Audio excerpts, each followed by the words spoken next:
मेरी फैमिली में मेरे फादर को शुगर है या मदर को शुगर है या मेरे ताया या चाचे में से किसी एक को शुगर है या मेरे फूफा फूफो या मामू में से किसी को शुगर है, तो क्या मेरे अंदर ये टेंडेंसी पाई जाती है कि मुझे शुगर होगी?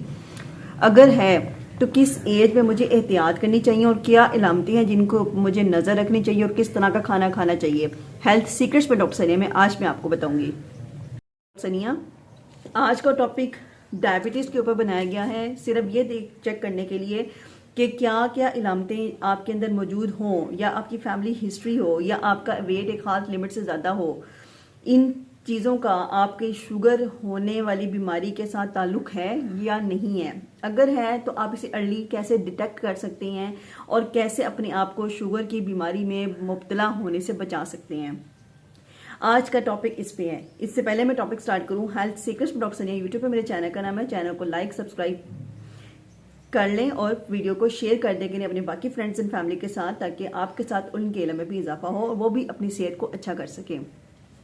तो सबसे पहले आप याद रखें, शुगर आजकल हर घर का मर्ज है।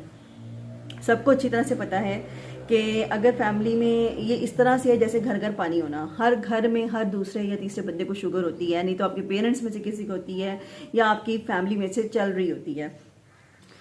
शुगर को अर्ली डायग्नोज करना, शुगर से होने वाली टेंडेंसी आपके अंदर कितनी है कि आपको शुगर होगी, या आपके पेरेंट्स में नहीं है तो आपकी फैमिली में ज़रूर आपने सुना होगा कि फलानी अंकल या आंटी को शुगर हो चुकी है। आपके अंदर शुगर की टेंडेंसी है या नहीं है, ये कैसे पता चलेगा? सबसे पहले कुछ फैक्टर्स होते हैं जिसको हम देखते हैं, जेनेटिक्स। जेनेटिक्स का मतलब ये है कि अगर आपकी फैमिली के अंदर आपके फादर या आपकी मदर में से किसी को शुगर है या आपके मेटर्नल अंकल या पैटर्नल अंकल में से किसी को शुगर है, यानी कि चाचू ताया या मामू में से किसी को शुगर है, तो वो शुगर आपकी फैमिली में आपके साथ रन करती है। आपकी जो टेंडेंसी है या कैपेसिटी है कि जिससे आप शुगर आपको हो सकती है उसको डिटेक्ट करती है। अगर आपके रिश्तेदार में से किसी को शुगर है तो ये आपकी जेनेटिक्स में ये चीज़ एक क्लू मिल गया कि आपका 1+ पॉइंट है कि आपको शुगर हो सकती है। नंबर 2, अगर आपकी डाइटरी हैबिट इस तरह की है कि आप ज़्यादातर जंक फूड्स खाते हैं, हाई कार्ब्स डाइट लेते हैं जिसमें आपके पिज़्ज़ा बर्गर सैंडविचेस, इसके अलावा आप रोटी चावल के ज़्यादा शौकीन हैं, मीठा ज़्यादा खाती हैं, तो कोक कोल्ड ड्रिंक्स, ये जो हमारी जो ड्रिंक्स हैं ये सारी आप ज़्यादा इस्तेमाल करते हैं, तो आपके अंदर ये प्लस पॉइंट हो जाएगा कि आपको शुगर हो सकती है इन फ्यूचर। नंबर 3, अगर आपका BMI जिसे बॉडी मास इंडेक्स कहते हैं, ये एक ख़ास रेंज से ज़्यादा हो तो आपके अंदर बीमारी होने के चांसेस बढ़ जाते हैं।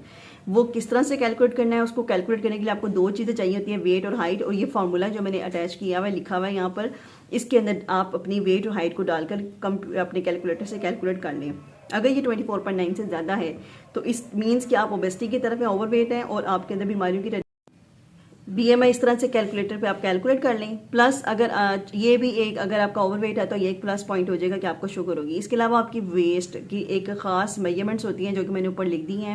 मैन के अंदर इतने और वुमेन के अंदर इतना इंचेस या सेंटीमीटर आपकी वेस्ट आ रही है तो आपके अंदर ट्रंकल ओबेसिटी के चांसेस हैं। ट्रंकल ओबेसिटी पेट की ओबेसिटी जिसे हम कहते हैं, और ये शुगर या और दिल की बीमारियाँ बढ़ाने की तरफ रुझान इन लोगों का बढ़ जाता है जिनकी ये ओबेसिटी ज़्यादा होती है। तो अगर आपका डाइटरी हैबिट, आपका BMI, आपका वेस्ट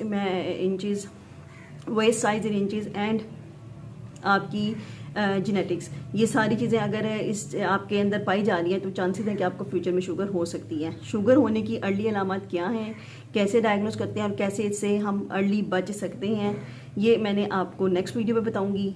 दुआ में याद रखें। हेल्थ सीरीज पर डॉक्टर सनिया को लाइक एंड सब्सक्राइब करना मत भूलें।